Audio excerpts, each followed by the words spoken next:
আসসালামু আলাইকুম, আপনাদেরকে স্বাগতম জানাচ্ছি ইজি পাঠশালার পক্ষ থেকে। আমি নুসরাত জাহান। আজকে আপনাদেরকে বায়োলজির টপিক জানাবো, যেটা হচ্ছে কিনা পিনোসাইটোসিস। চলুন একটু শব্দটি ভেঙে নিই। যদি শব্দটা ভাঙতে যাই, আমরা প্রথমে পাচ্ছি পিনো প্লাস সাইট প্লাস ওসিস।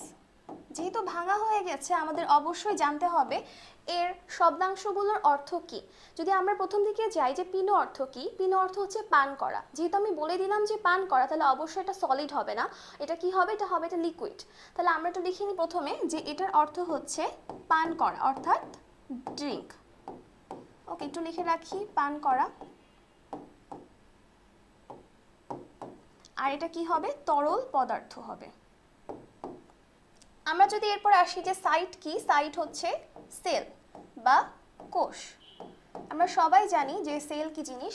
এবং শেষে থাকছে ওসিস। ওসিস অর্থ হচ্ছে একটা স্টেট বা একটা প্রসেস, বাংলায় বলতে গেলে একটা অবস্থা বা একটা প্রক্রিয়া।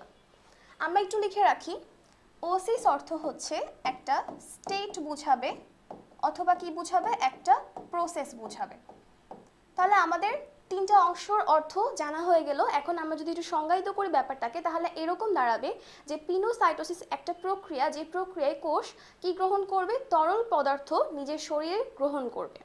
এবং আমরা যদি সেটা তুলনা করতে যাই আমাদের সাথে, তাহলে তুলনাটা এমনভাবে আসবে যে আমরা যেভাবে কি করি, শরবত পান করি।